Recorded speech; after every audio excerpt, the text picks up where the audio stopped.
Everywhere we go, I and I will go, and everything he say, oh yes it's hard. So I can I follow him. Come on, let us follow him. Follow, Marcus, yeah, why can't I follow him? He never commit no crime. He always do right. So why can't I follow him? Follow, Marcus, yeah, why can't I follow him?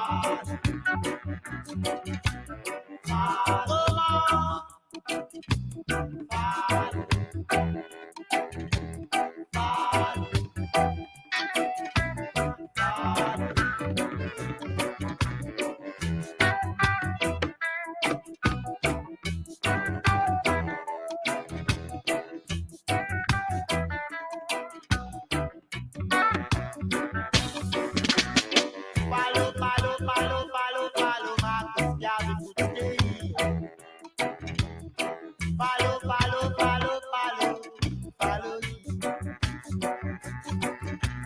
He never disobey his grandmother. No. He always obey his grandfather. So why can't I?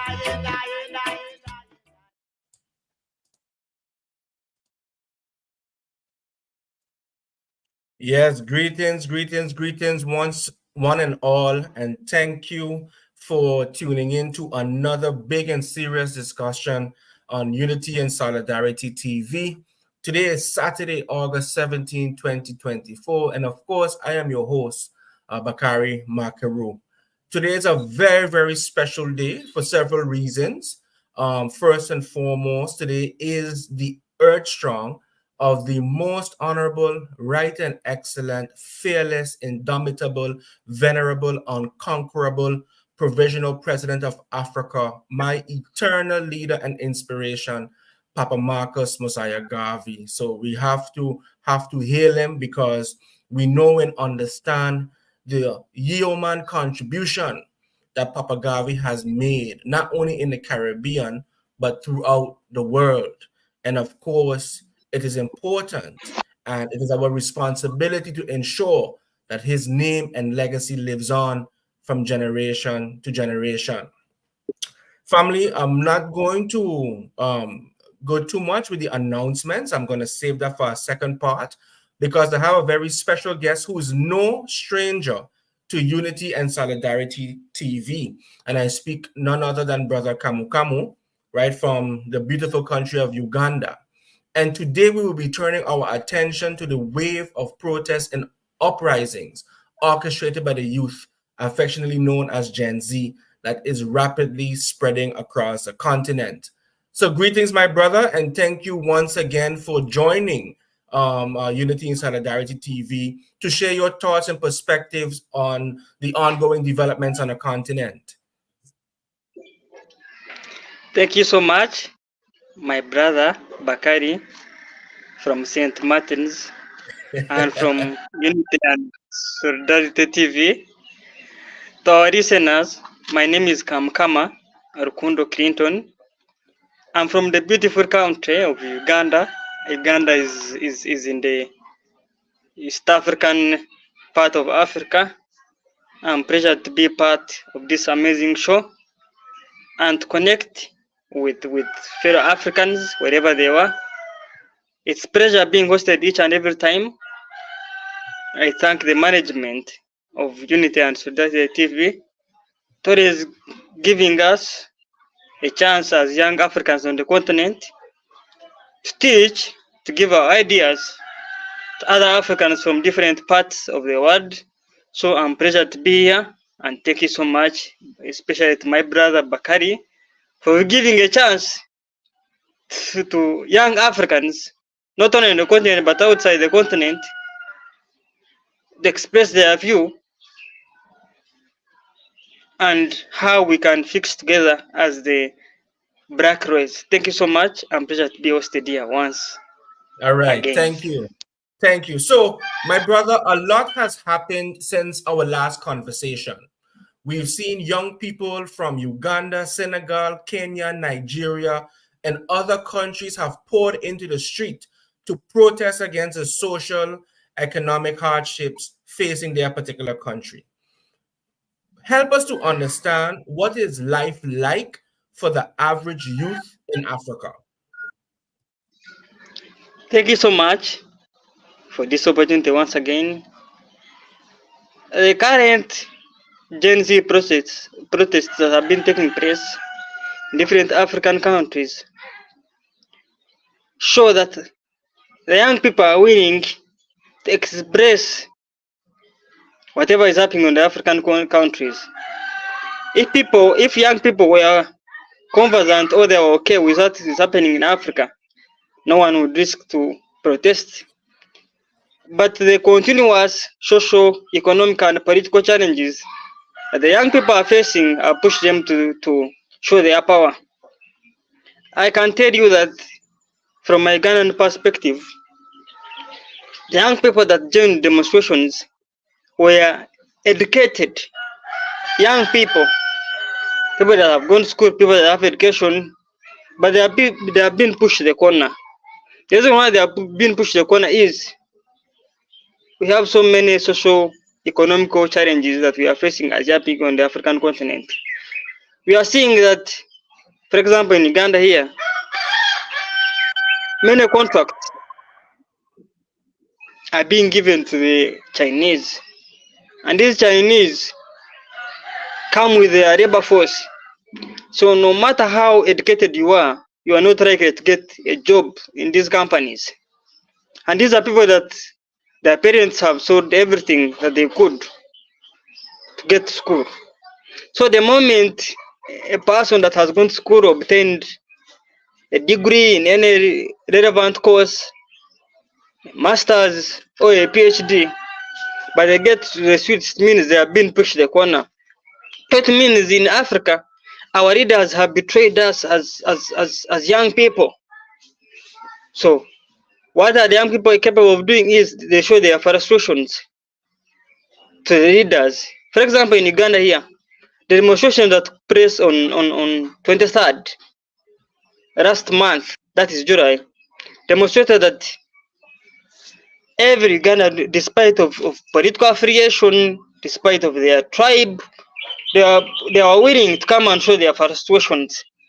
So it shows that the spirit that was in before is getting reunited. The young people can no longer keep on and they watch things go wrong and they fail to do anything. So this shows that young people are willing to defend not only the internal affairs but also African interest. Because when you look at African agenda goals that were set up by the great leaders like Kwame Nkrumah, like Patrice Lumumba, because they wish that Africans belong to Africans. But we are in modern Africa, but the modernity is being controlled by the Western world. And what brings this is because our leaders have betrayed us as young people.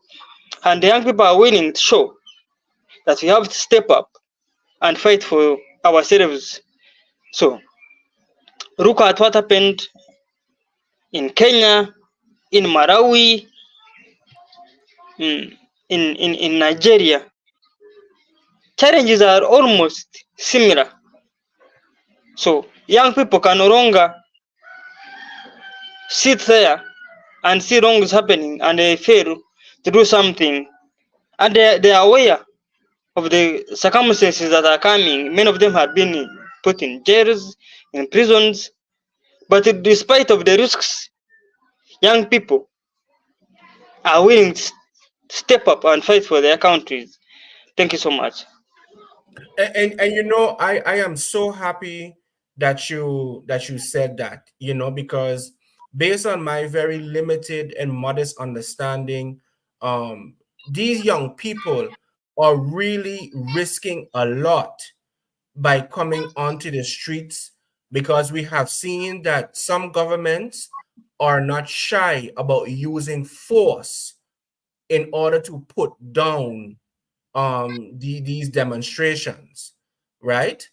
And then ironically, the causes, the reasons why the young people are out or pouring on the street is not getting sufficient attention.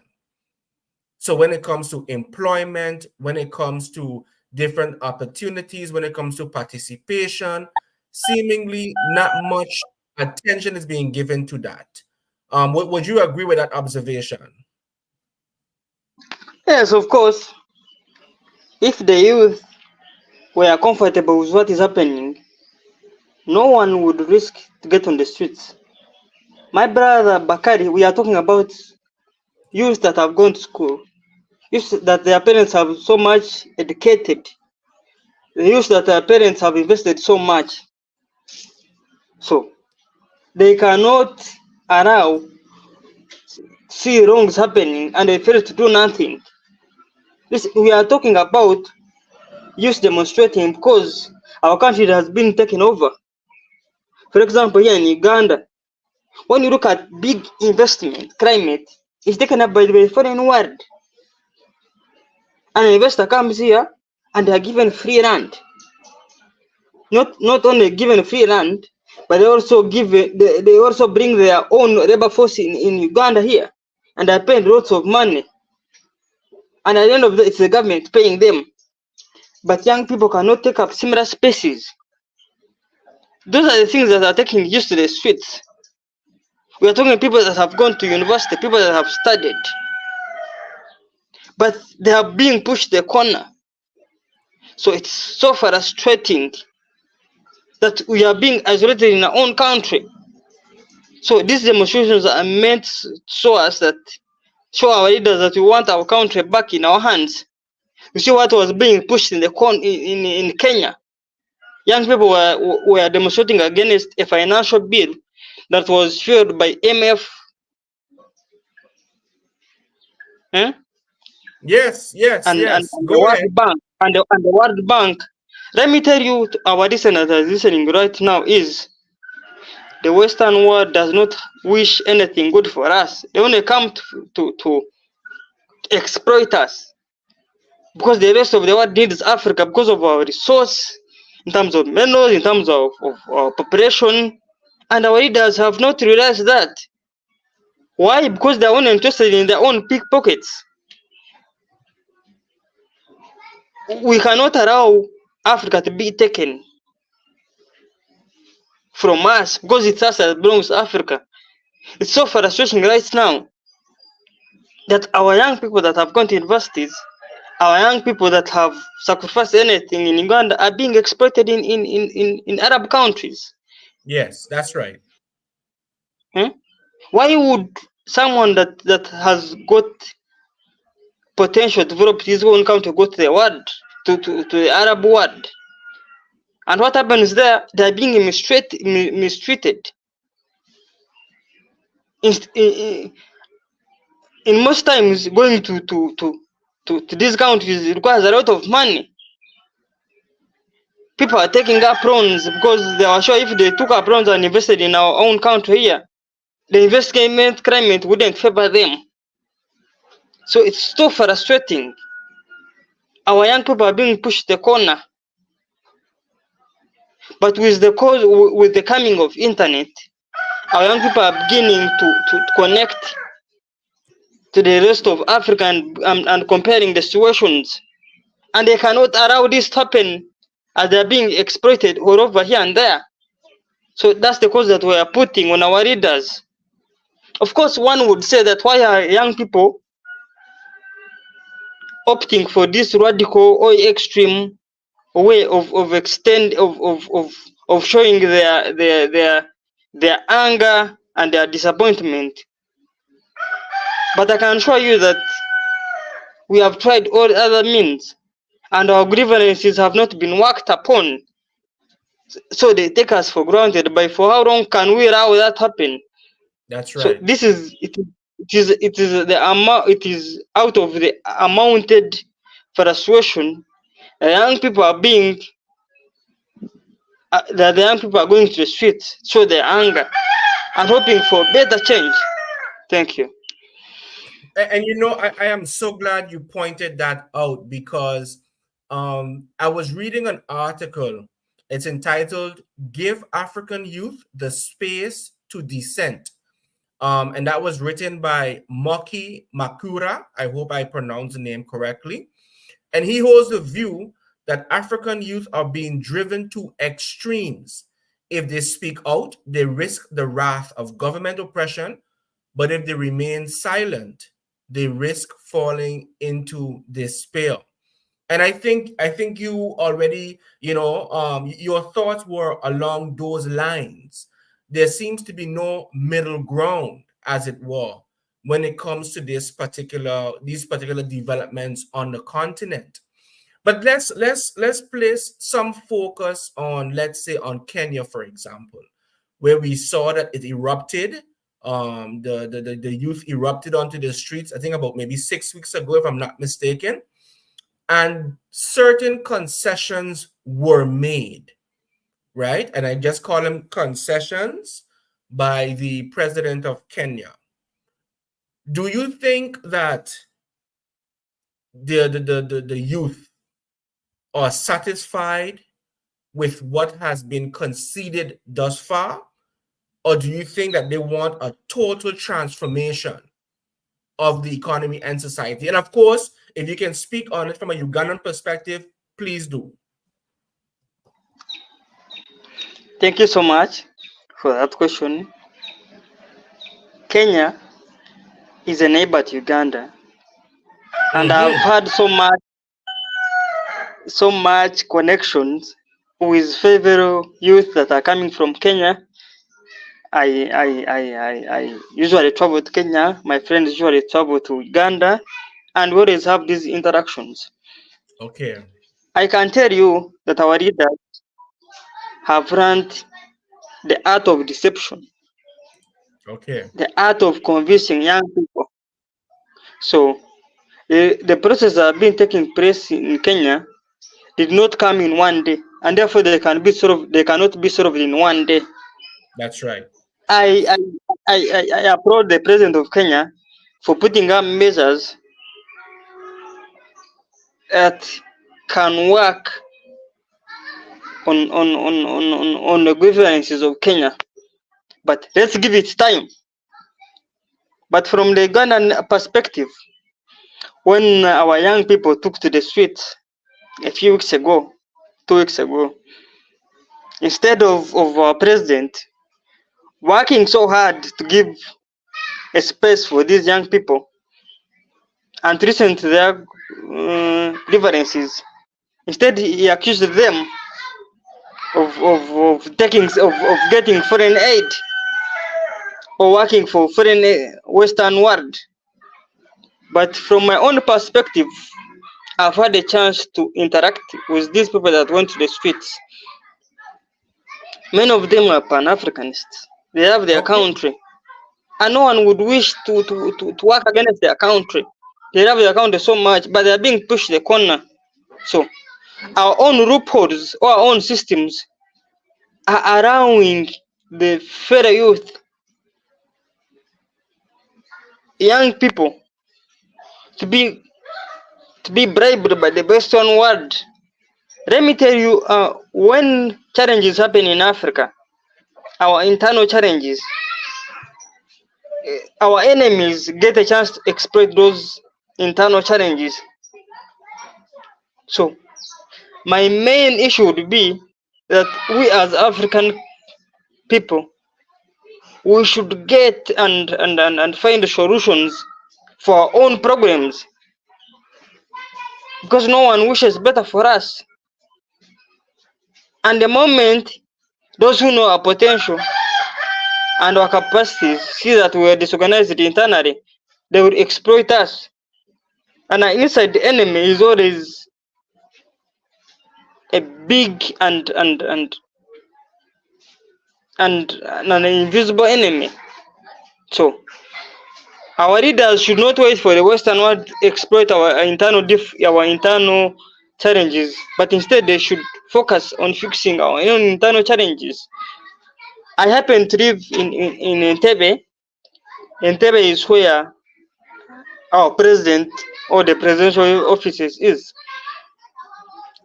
I can tell you that our president, regardless of the economic challenges that we are facing as a country, moves with a convoy of about 50 cars or 70 cars.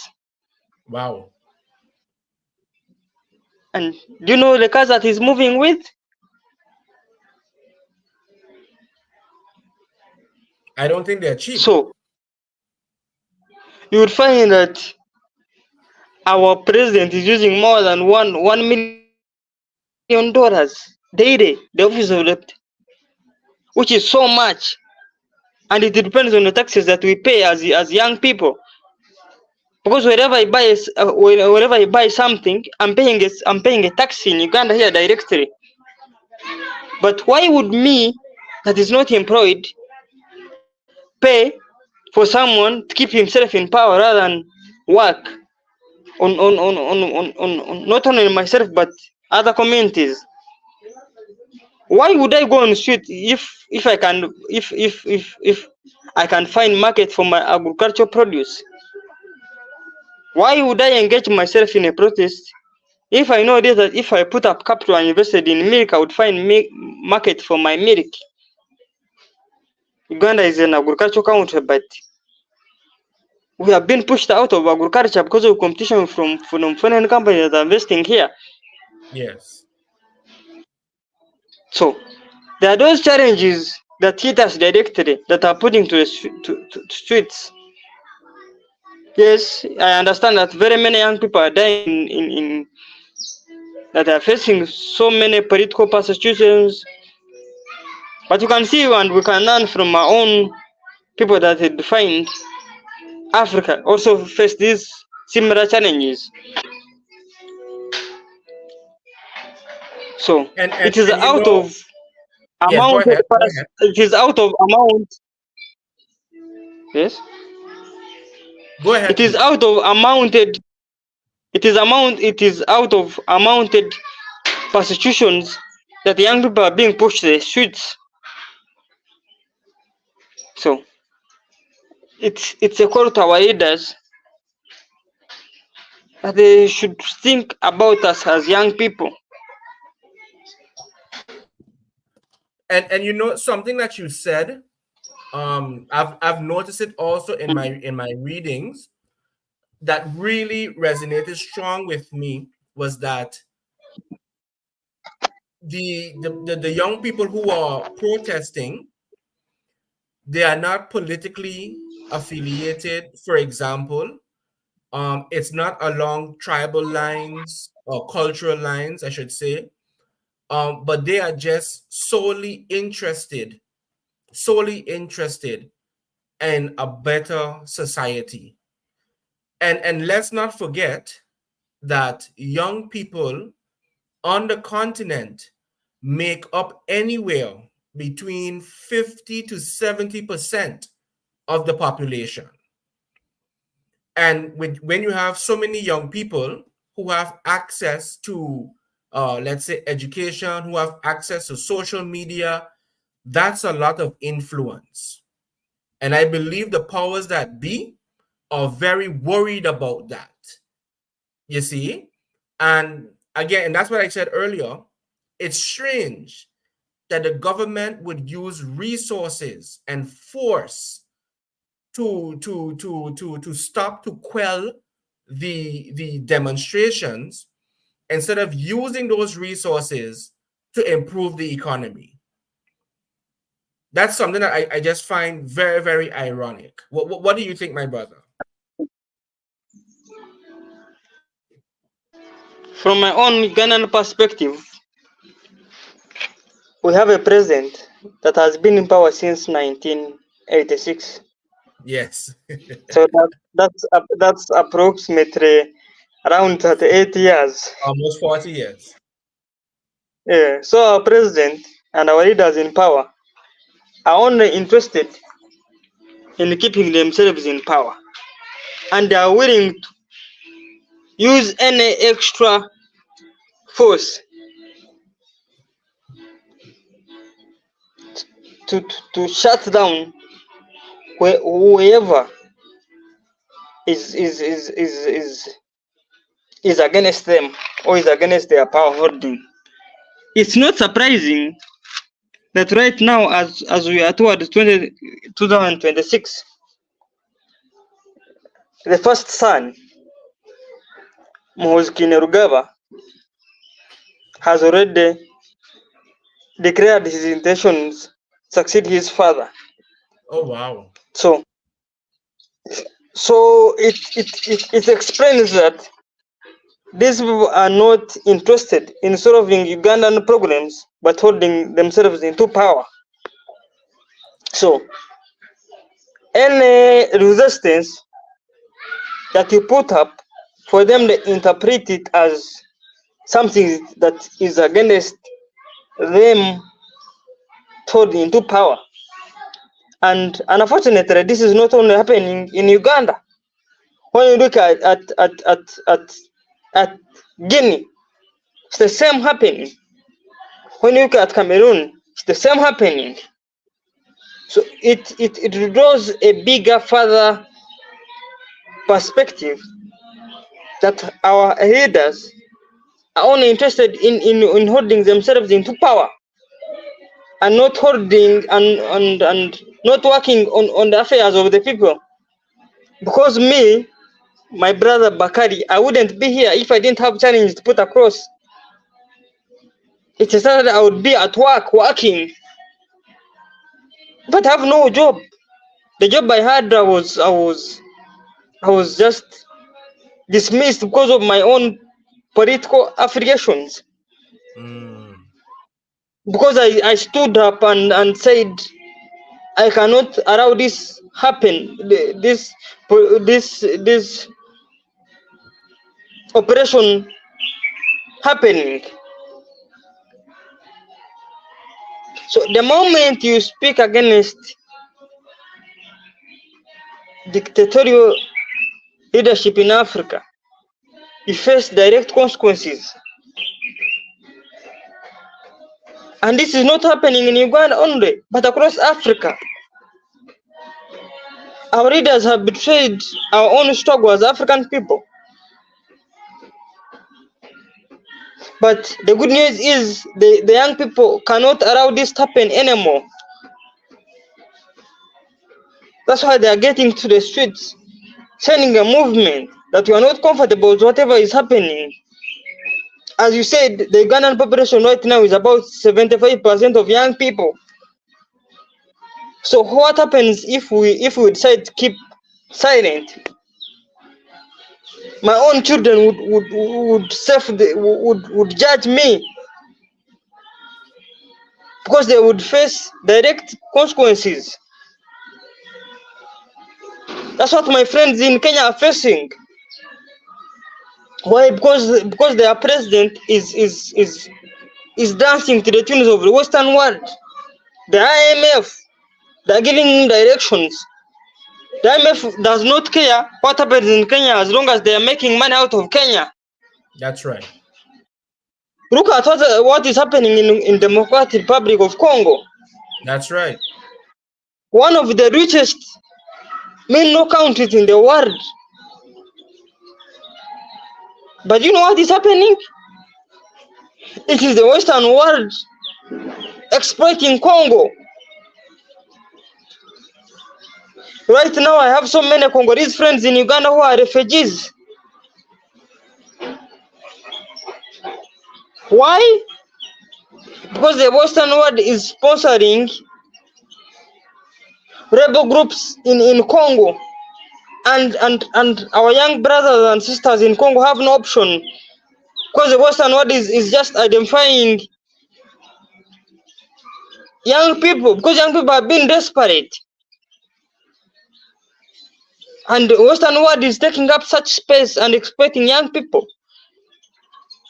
And I don't blame them anyways. Because at the end of the day, you've got to eat, you've got to find daily expenses, you need to put something at the end of the table. But this wouldn't happen if we had board leaders. But our young people are running what is happening in West Africa. And our young people are willing to occupy political space no matter at whatever cost. When you look at what is happening in Burkina Faso with Birami Traore, just in almost 1 year, so many good things are happening for Burkina Faso. Because Ibrahim Traore has been facing the same challenges as a young man that has not been in political affairs, that has not been in, that has faced challenges as a young man. He knows what people face. He's in touch with reality. That's why he's bringing so many good changes in Burkina Faso. It's our desire of what is happening in Burkina Faso to happen in all the African countries. And the young people are willing to put a change in their countries, no matter what cost. That's why we are having so many young people that are taking it to the streets. Educated young people, no matter of their tribe, no matter of their education background, no matter what. Because at the end of the day, it's us that face direct challenges. So, for how long can we allow that to happen in Africa? This is why we have so many increasing Gen Z protests, not only in Uganda, but across Kenya, Zambia, Nigeria. Because me right now, I can easily talk to my friends in Kenya.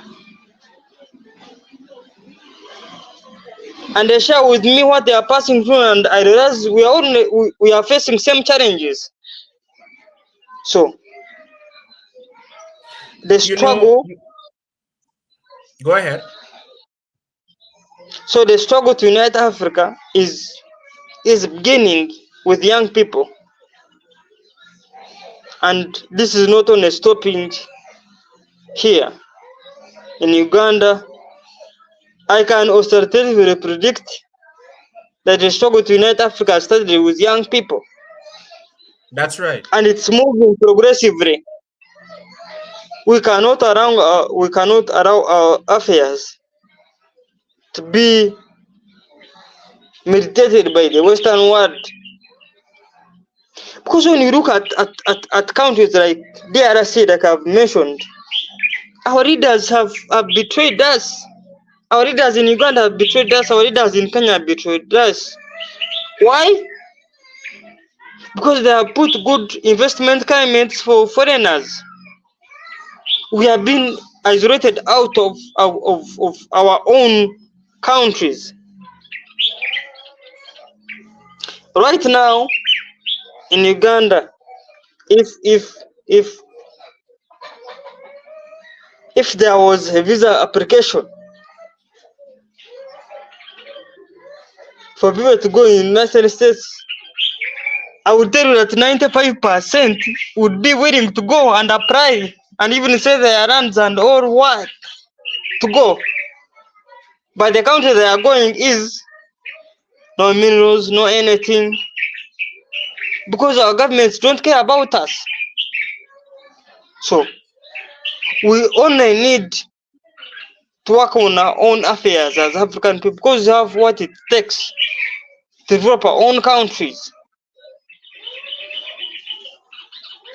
So the moment we are getting betrayed. Yes. One moment. What would you say might be some of the successes of these demonstrations? I didn't hear that. Can you please come again? In your opinion, right? What are some of the success? Can you point out some of the success of the demonstrations thus far? Of course, thank you so much for that question. The demonstrations that we have not only put on pressure our leaders, but have also shown our power as young people. So that is why we are seeing similar demonstrations, because young people are comparing the challenges that we are facing, no matter what the countries are coming from. So young people in Uganda are facing similar challenges, and the moment there's a demonstration in Uganda, the youth in Nigeria would say we are also facing the same challenges, but there are no ways. Why don't you take it to the Ugandan ways? Why don't you go to the streets? So it is one of extending a warning to our leaders that we shall not allow to see wrongs happening in our country and keep quiet.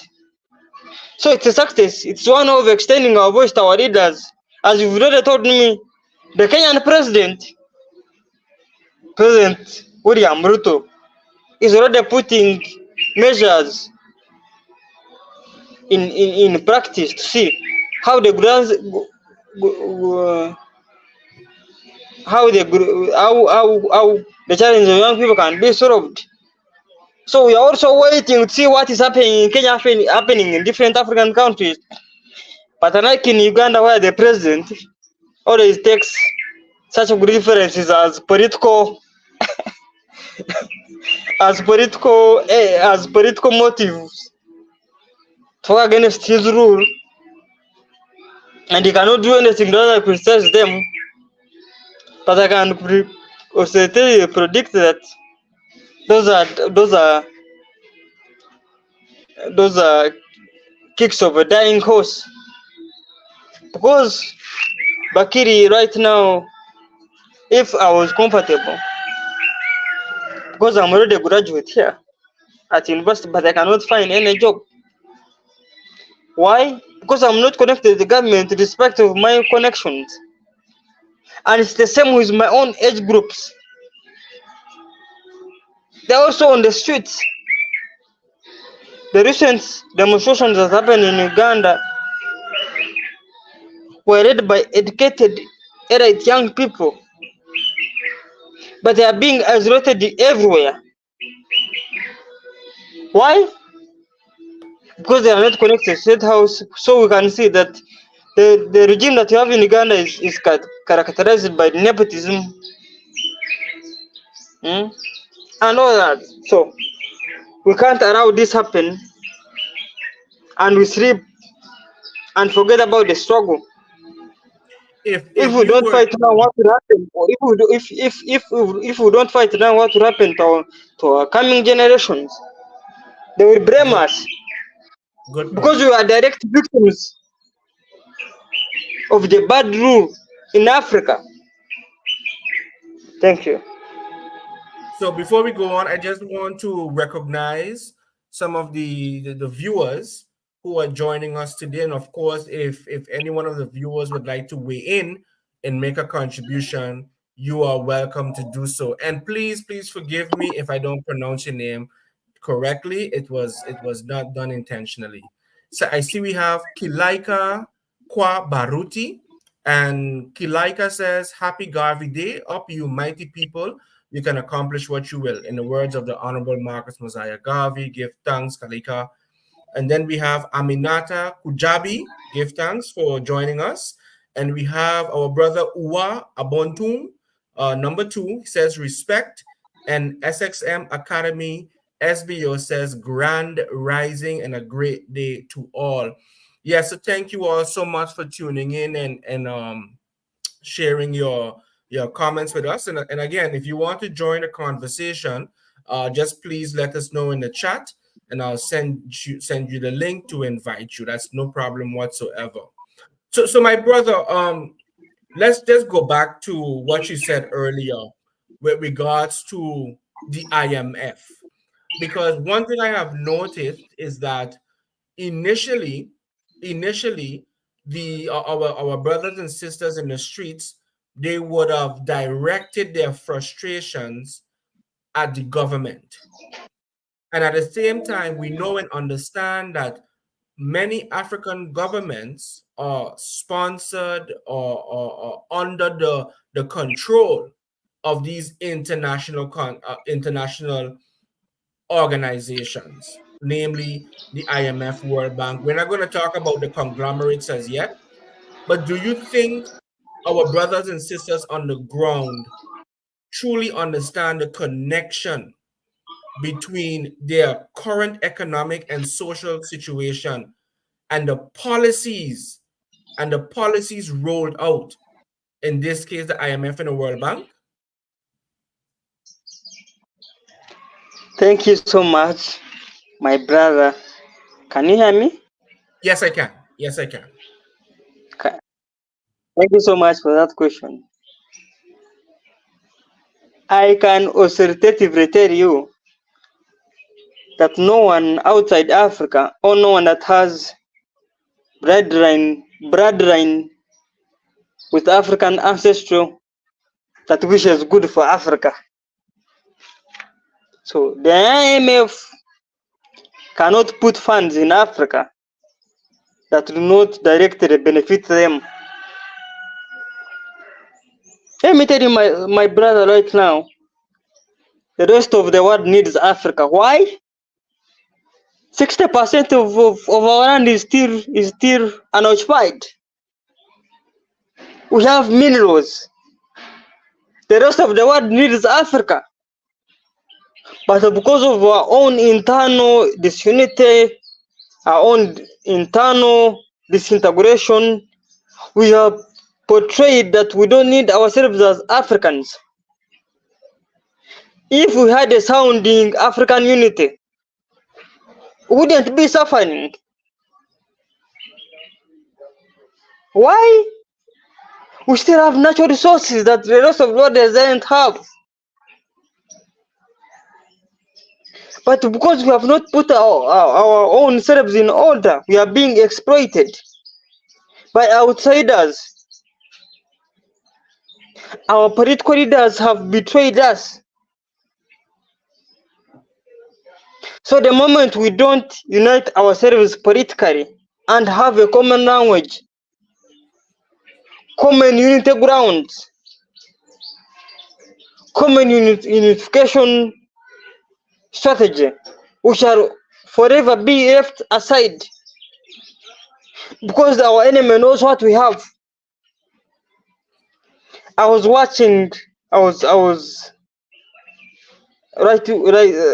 I was watching in gold reserves in England. England has so much gold reserves in England, but they cannot tell you where they get this gold from. Exactly. It's from Africa.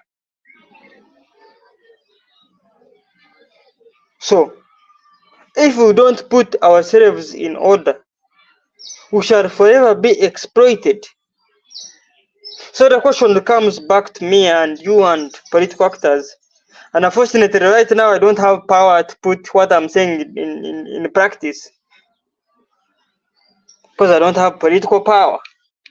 I'm not a decision maker, I'm just giving my opinions. So my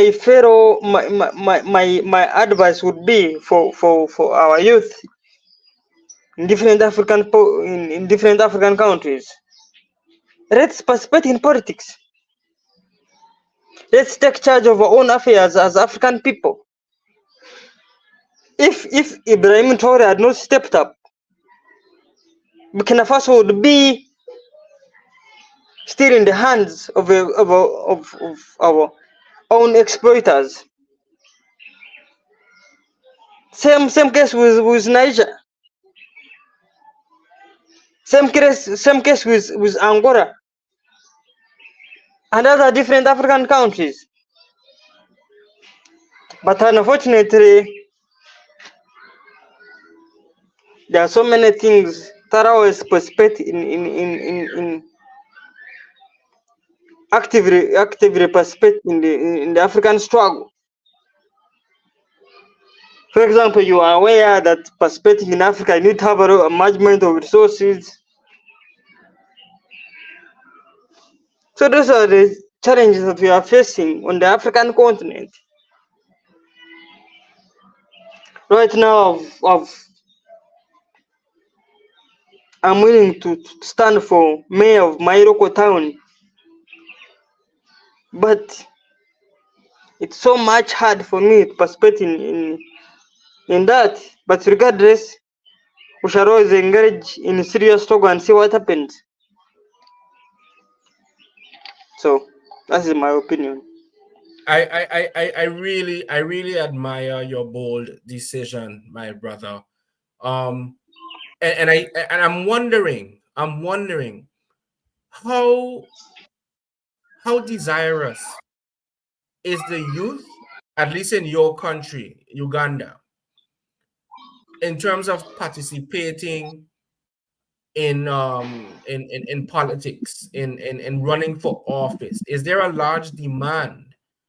Is there a great interest signaled by the youth to run for office? Thank you so much for that question. There is so much desire and so much interest for young people to participate in politics or running for political offices in Uganda. But unfortunately, because the current regime has commercialized everything, for example, there's so much money to participate or to pay for one to contest for member of parliament by the electoral commission. So, because the current regime has gotten out of touch with the reality, they think every politician must have so much money. So we are having a lot of young people being pushed over the political arena.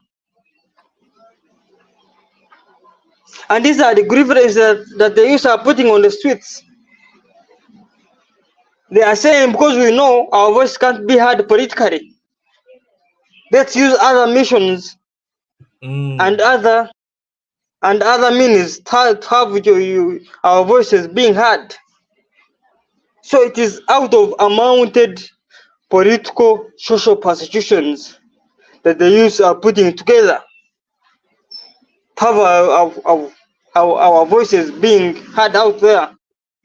Because the recent Gen Z protests in Uganda, I can tell you that 90% of people that participated were young people that are going to university, young people that can that have access to education, but are being isolated. Socio-economical challenges.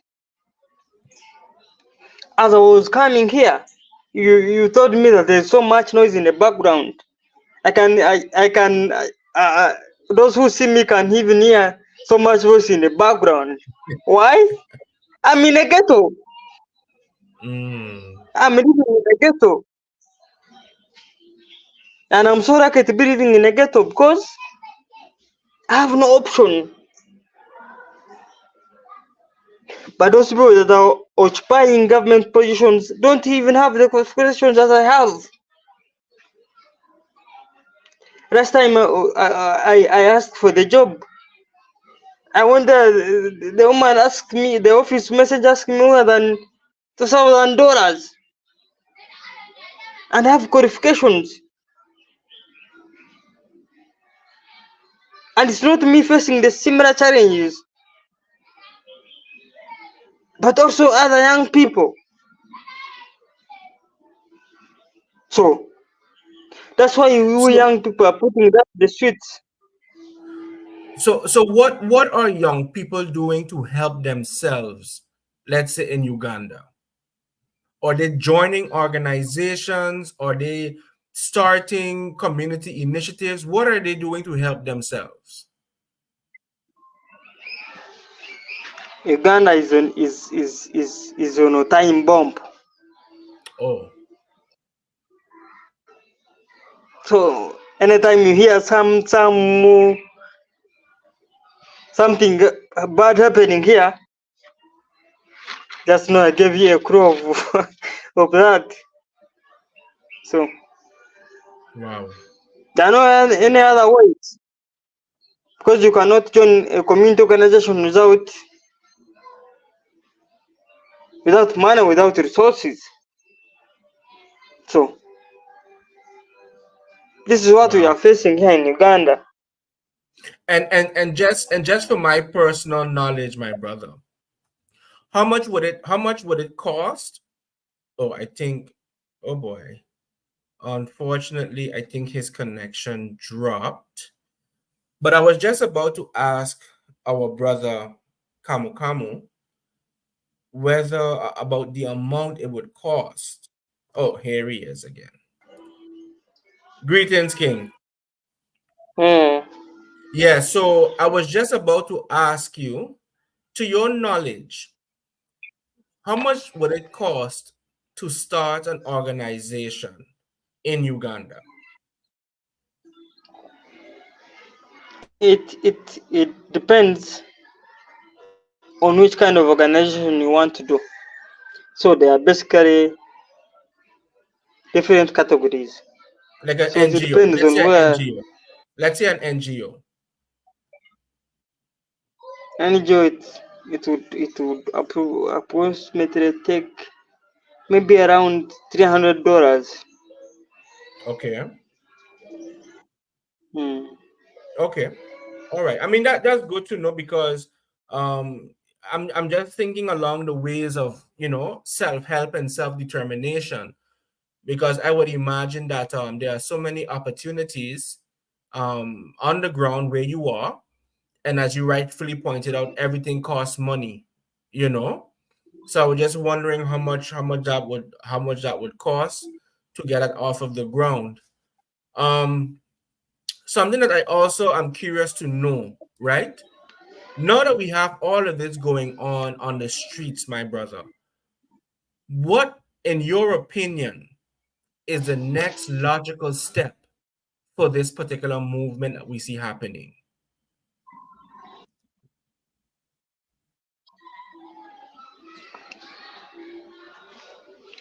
First of all, the biggest positive feedback is young people can no longer allow see wrongs happening and they keep quiet.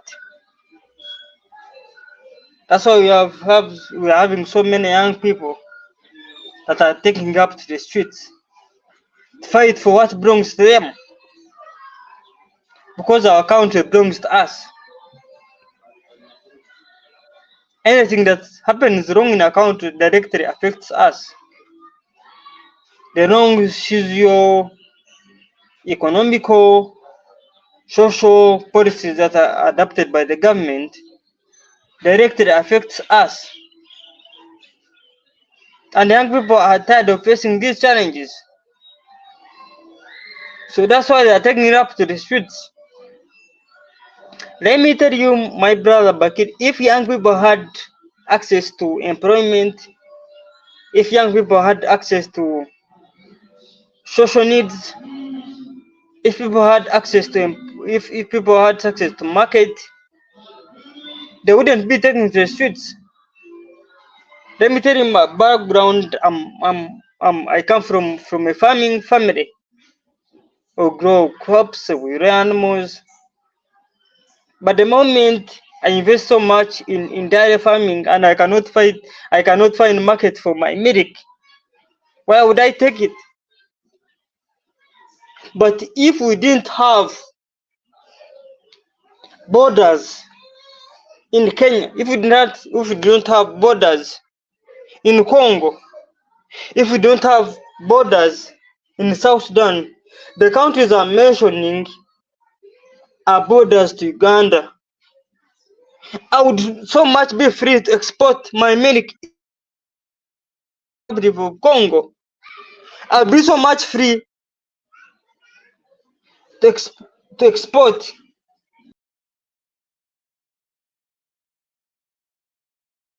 Okay, I think our brother dropped again, unfortunately. He was sharing some of the challenges where it pertains to. Yes, you're back. So I would be so much free to export my milk in different neighboring countries. But because we've done so much to these borders that were given to us, we've allowed our exploiters to have means to exploit us. I was going to Congo last week, so I reached at the border, asked me 50 US dollars just for a visit to the Democratic Republic of Congo. Imagine the moment we don't put our African continent order, we shall forever be exploited. Because why would I pay $50 to go to DRC, to go to South Sudan? So, and South Sudan and Congo are countries in East African community. Good point. Very good point. The moment we don't put our African countries in order, we shall forever remain in handcuffs politically. Because I'm just going to DRC and you're asking me for $50 just to pay a friendly visit. So much bad is happening in Africa. And the moment we don't speak these issues,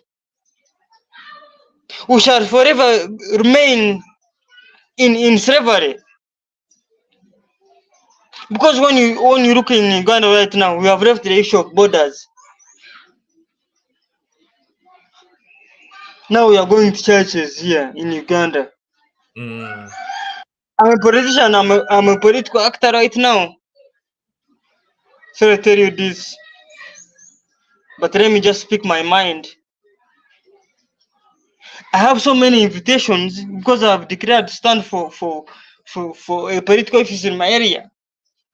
I'm receiving so many invitations to go to attend church services, and they want me to contribute,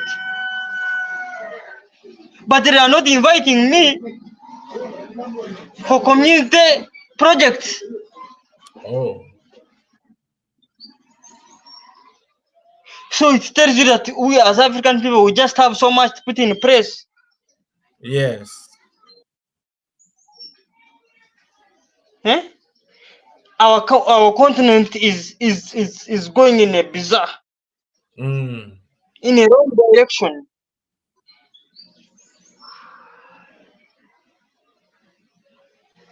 Because young people have so many good ideas for my country, but they are telling me I have to pay more than $1,000 to contest for member of parliament. Wow. Why?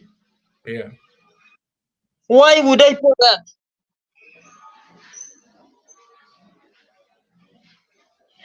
For how long shall we allow this happen? That's why the young generation are taking up to the streets.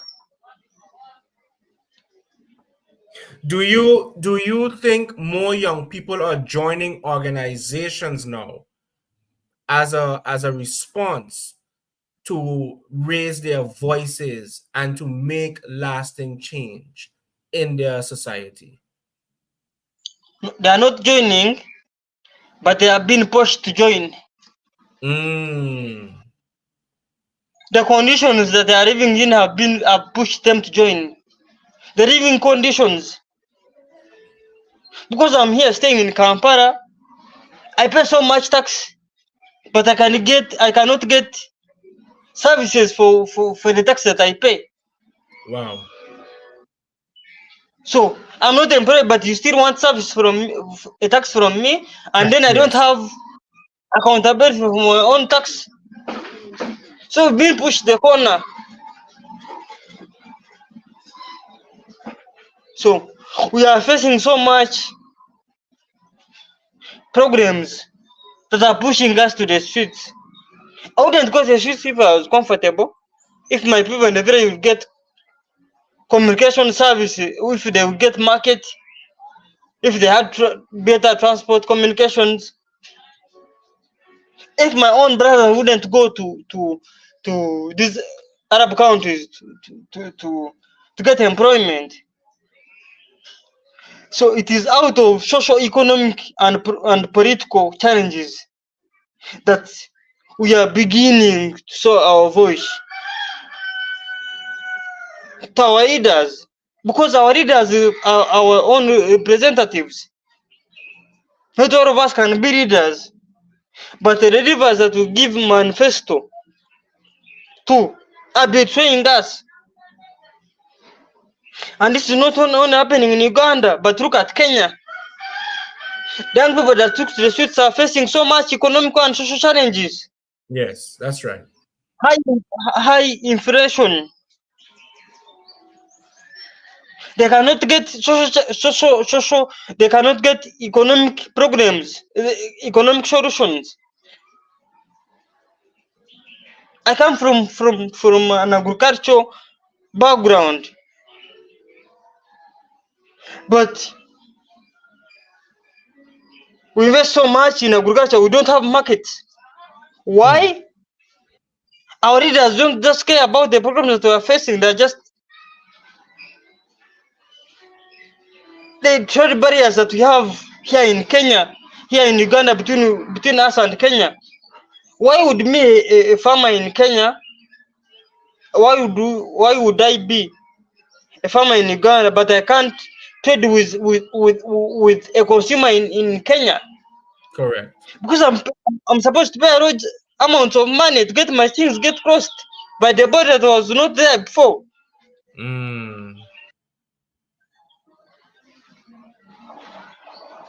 So these are our own challenges that have faced us to go to the struggle. And we cannot allow this to happen for all the time. We just have to put up a big struggle and fight this. Because when you look at the population in Africa right now, almost 70% are young people. So the more the problem is to meet, the more young people are getting affected. So for how long can we allow this to happen? We just want solutions for our own challenges. That's right. We cannot allow Chinese to come here and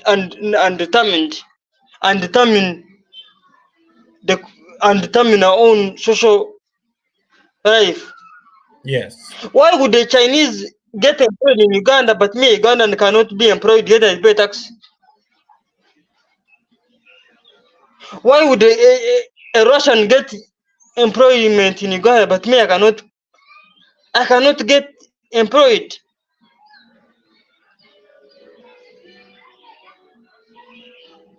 That's why young people are taking it up to the streets.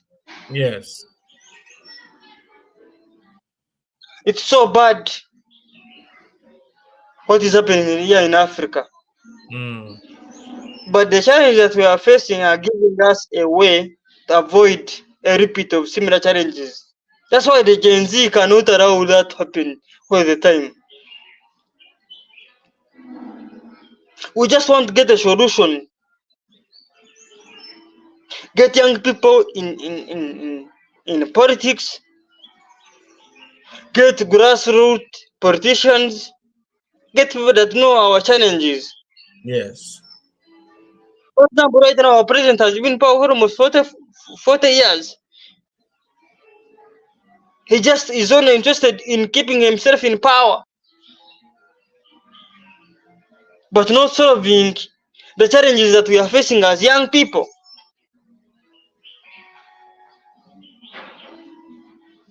That's almost right. 40 cars in a convoy. If you doubt this, I can send you a video that I will record tomorrow, because he's always passing here nearby, staying in Entebbe. So we are being pushed to the corner as young people. Yes. Yes. And we cannot allow this happen all the time.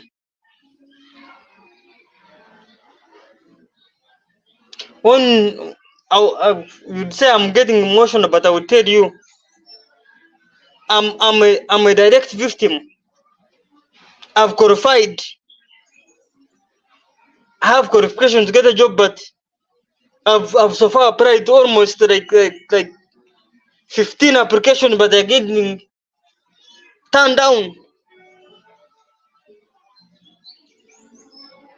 But the people that have my raw applications are getting employed because I don't have direct touch with State House. Mm. And these are similar challenges that young people are facing out there. And for how long can we allow this to happen? We have to fight for what belongs to us. This is our country. I pay tax each and every day. So bad. But our young people have not given up. That's They right. struggle to liberate their country. That's right. Thank you. Thank you so much, my brother. I know you are very have a very tight schedule, so we won't keep you back any. No. My brother, let's Yes. talk. Okay. I've Okay, good. I've cancelled all the programs I had. Okay. I'm here as long as you Okay. need me. Excellent. Yeah, but there's no worries because I have a few other appointments today. But I really want to thank you for giving us the context, for giving us the real lived experiences of many of our brothers and sisters on the continent, on the ground. And as an outsider looking in, I think the perfect conditions are being created for young people to organize and move as a block and exert their influence on each and every level in society. I think this is a perfect opportunity to do so. I commend you for again taking that bold step to represent your community, right? I know for a fact it is not easy, especially under these tense and stressful conditions. But I am sure that others are looking to you as an inspiration. I am sure of that. Okay, and guess what? 40 years ago, the current president of Uganda, he was instrumental in removing Idi Amin. So what we are seeing now is that young people, that we are seeing now that history is just repeating itself. That the young people of 40 years ago are seemingly becoming way different. they are doing things now that they protested against 40 years ago. And this is something so important that we have to always remember. We always have to remember that society is always demands evolution. Society always demands transformation. But that transformation can only come from young people. And I really, really hope that the momentum increases peacefully, of course. I really, really hope that young people use it as an opportunity to grab state power via the ballot, of course. No, my brother. Yes. It's not an opportunity. It's challenges that are pushing us. It's not an opportunity.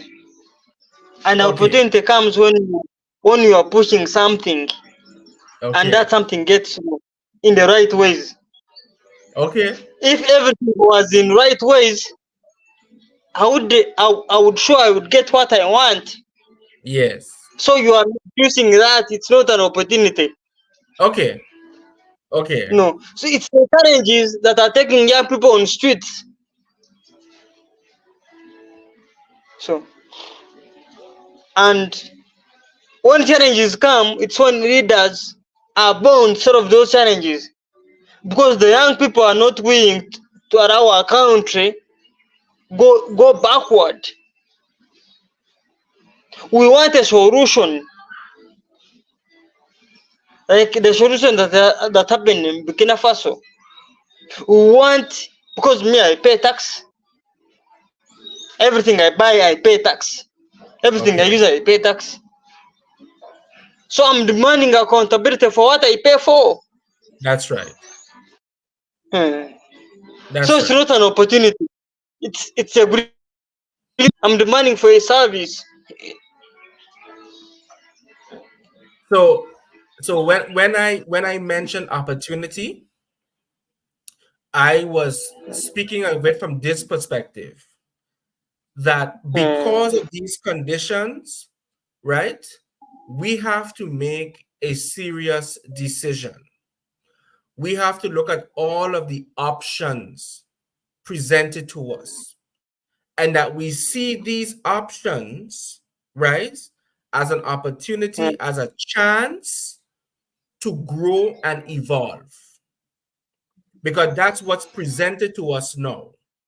So when I say opportunity, I did not mean it in the fanciful way. I didn't mean it in the absence of these situations. For example, when Marcus Garvey arrived to the United States and he got involved in the struggle, it was an opportunity for him to play a pivotal role and contribute towards the advancement of Africans in America. So I'm using the word opportunity in that context, right? But we can use another word. It's no problem. It's all semantics, and English is not my language, right? So it's all semantics for me. I'm just hoping that we understand each other, you see, because at the end of the day, um, concrete decisions need to be made. And as you rightfully pointed out, our brothers and sisters need solutions, urgent solutions. And those solutions can only come from them because of their lived experiences, because of their everyday social realities. So I am hoping that instead of persons become demotivated, I'm hoping that persons do not think that the demonstrations is the end all and be all, that there are many, many more options to explore. This is a chance for persons to develop their leadership skills. This is a chance for persons to demonstrate and to sharpen their organizational skills. This is an opportunity to connect with the international global Black fraternity, with the hope of whether it is soliciting support, ideas, resources, and so forth and so on. So it's simply, and I do not believe that it will just remain at that particular level. I truly believe in my heart of hearts that others will find ways to play pivotal roles, whether it is in NGOs, labor unions, women's organizations, youth organizations, and the list goes on and on. So that would be my 2 cents. I see that our brother has been, unfortunately, the connection has dropped, but nonetheless, family, I do want to thank you for joining today, for making time to be with us. Remember to share the link, share our page. We have our brother is back. My brother, I think you missed a few of the things that I said, because I saw you dropped out. But it's okay, because we're gonna wrap up now, right? We're gonna wrap up now. And if you would just give your closing remarks, and then we'll close off the show. So your closing remarks, please.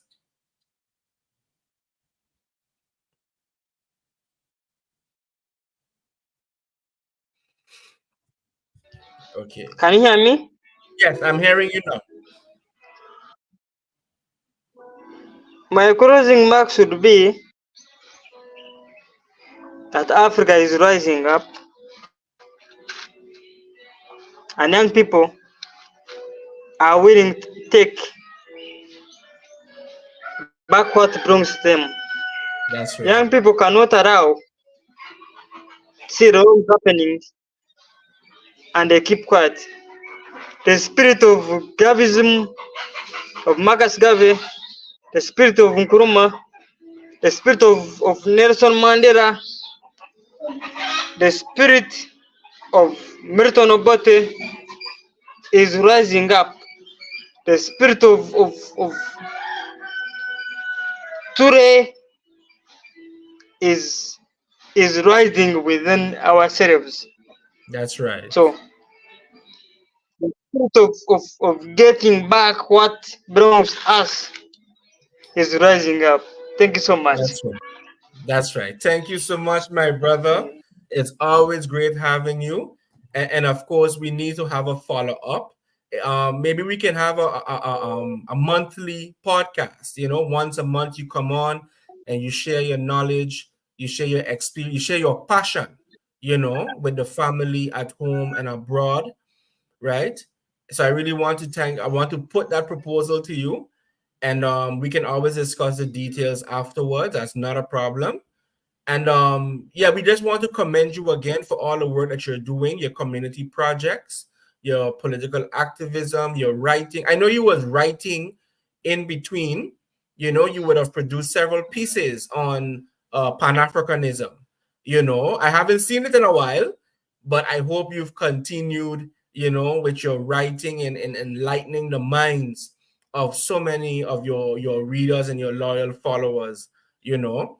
So family, I want to thank everyone for tuning in. Please remember that we are coming back tomorrow, August 18th, and I'll be joined by two very phenomenal women, and we will be discussing a phenomenal woman in the person of Lady Daniela Jeffrey, who is a warrior scholar, who is an educator, a radical, who has inspired so many of us of our generation and even of her generation, right? So we're going to be back with you tomorrow at 4:30 p.m. And next week, Sunday, my apologies, next week Sunday, we'll be having another podcast. It will be part 2 of our discussion with regards to Lady Daniela Jeffrey, and we will be discussing her book, one of my favorite books. I hope everyone can see it. It's called Saint Martin, the Destabilization of the French Caribbean. And of course, it's done, you know, this is written by, yes, Miss Daniela Jeffrey. So we're going to be sharing our thoughts about this very important book, which should be on the bookshelves of every St. Martiner, young and young at heart, of course. So, family, with that being said, if all goes well, I will do my best to come back on later today, because I would love to share some information about the Honorable Right and Excellent Marcus Mosiah Garvey. And I'll be reading an essay prepared by the master teacher, John Henry Clark, that he prepared about Marcus Garvey. So it's going to be a good read. So if anyone has time, you can always, again, tune in, share your thoughts, be part of the conversation. But we just could not leave August 17th pass, and we do not pay tribute to the Honorable Marcus Mosiah Garvey. So from us here at Unity and Solidarity TV, take care and all of the very best. I leave you in the words of the most honorable, right and excellent Marcus Mosiah Garvey. Up ye mighty race, you can accomplish what you will. One God, one aim, one destiny. Take care.